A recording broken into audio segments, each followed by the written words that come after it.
Assalamualaikum warahmatullahi wabarakatuh. Perkenalkan, nama aku Afif Sifar Al-Faizi. Aku dari kelas MB4908 dan dengan NIM 1040 125 00 320. Di sini aku akan kultum yang bertemakan tentang sholat. Nah, kenapa aku membawakan tema tentang sholat? Karena di agama Islam itu sholat itu adalah tiangnya agama. Nah, kenapa bisa dikatakan tiangnya agama? Jadi kalau seorang umat memiliki kefahaman sholat yang tinggi, atau misalkan dia rajin sholat, maka amalan yang lainnya udah pasti akan baik. Nah, tapi apabila seorang umat memiliki sholatnya itu jelek, makanya jadi amalan yang selanjutnya itu bakal ikutan jelek juga. Jadi aku akan mulai ya. Assalamualaikum warahmatullahi wabarakatuh. Alhamdulillahilladzi amana bis shalah wa jalla qurrata ayuni lil mu'minin wassalatu wassalamu ala rasulillahi sallallahu alaihi wasallam, amma ba'du. Nah, puji syukur kita panjatkan kepada Allah Subhanahu wa Ta'ala atas segala limpahan rahmat dan hidayahnya, sehingga kita bisa berkumpul di tempat ini dalam keadaan sehat dan walafiat.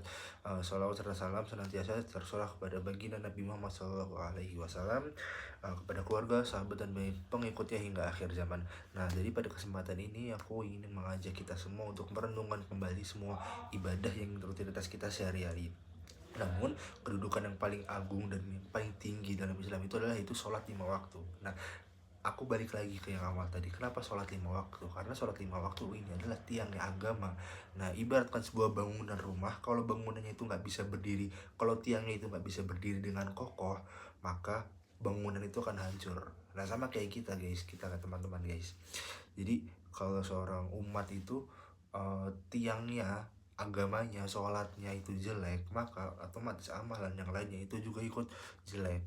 Seperti dalil yang Rasulullah sabdakan, yaitu as-sholatu imaduddin. Nah, as-sholatu imaduddin itu artinya apa? Adalah sholat itu adalah tiangnya agama. Kemudian selanjutnya adalah faman aqamaha faqad aqamaddin waman taraka faqad hadamatin. Jadi sholat itu adalah, mohon maaf videonya keputus. Jadi tadi dalilnya itu artinya apa? Sholat itu adalah tiangnya agama. Nah, barang siapa yang mendirikannya, maka sesungguhnya ia telah mendirikan agama, dan barang siapa yang meninggalkan, maka dia telah meruntuhkan agamanya. Nah, maka dari itu, ketika kita sengaja meninggalkan sholat, sadar atau tidak, kita sedang meruntuhkan bangunan Islam di dalam diri kita sendiri. Nah, dari Al-Quran itu sholat itu sebagai benteng kita dari maksiat. Nah, sholat itu bertujuan untuk melindungi kita dari perbuatan-perbuatan maksiat. Nah, seperti di surat Al-Ankabut ayat 45, yaitu yang berbunyi itluma uhi a'udzubillahi minasyaitonirrajim. Bismillahirrahmanirrahim. Itluma uhiya ilaika minal kitabi wa aqimis shalah. Inna sholata tanha 'anil fahsya'i wal munkar. Nah, jadi artinya apa? Bacalah Al-Quran itu yang telah diwahyukan pada Tuhanmu, dan dirikanlah sholat. Sesungguhnya sholat itu mencegah dari perbuatan keji maupun munkar. Nah, kalau misalkan ada pertanyaan, kenapa sih orang yang rajin sholat itu masih suka maksiat atau masih suka berbuat buruk? Nah, jawabannya adalah mungkin sholatnya itu hanya sebatas gerakan yang dia lakuin saja. Dia tuh cuma sebatas gerak sampai takbir, ruku, baca doa, tapi nggak dimasukin ke dalam hati, tidak di tidak di apa sih namanya, tidak direnungkan, tidak dihayati sholatnya, tidak khusyuk. Jadi itu akan melahirkan akhlak yang tidak baik di luar sholat itu. Dan apabila sholat yang dilakukan dengan kesadaran, maka itu akan melahirkan akhlak yang mulia di luar sholat. Nah, jadi teman-teman, sholat itu adalah amalan yang pertama kali dihisab di akhirat. Waktu kita di akhirat nih, kita nanti meninggal, kita ada di alam kubur, kita ada di alam barzah, kita ada di hari penimbangan. Itu amalan yang pertama dihisap adalah sholat.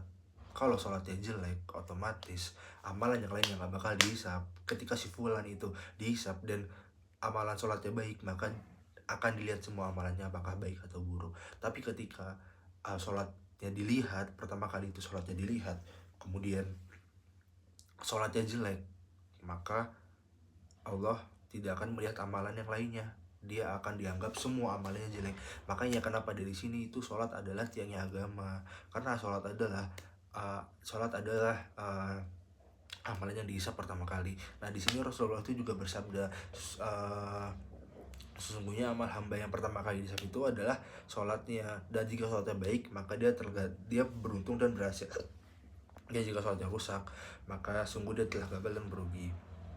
Nah jadi di sini hadis ini tuh menjadi warning bagi kita, buat seberapa pun kebaikan yang telah kita lakukan, kalau kita tidak sholat itu sama aja bohong, karena amalan yang pertama kali dilihat itu adalah sholat, guys. Nah terus aku juga mau ngasih tahu di sini ada dalil yang pernah aku dengar itu, uh, man taraka sholah faqad kafar. Nah jadi barang siapa yang meninggalkan satu sholatan dengan sengaja, maka itu kafir hukumnya. Jadi yang menghukumi kafir itu bukan aku, bukan para ulama, bukan nabi, tapi dari Allah sendiri. Itu dari Allah sendiri itu yang menghukumi kafir. Nah otomatis kalau orang sudah dihukumi kafir, mendapat cap kafir dari Allah, maka itu tidak akan masuk ke dalam surga, karena orang di dalam surga itu tempatnya orang-orang yang beriman, bukan tempatnya orang-orang kafir.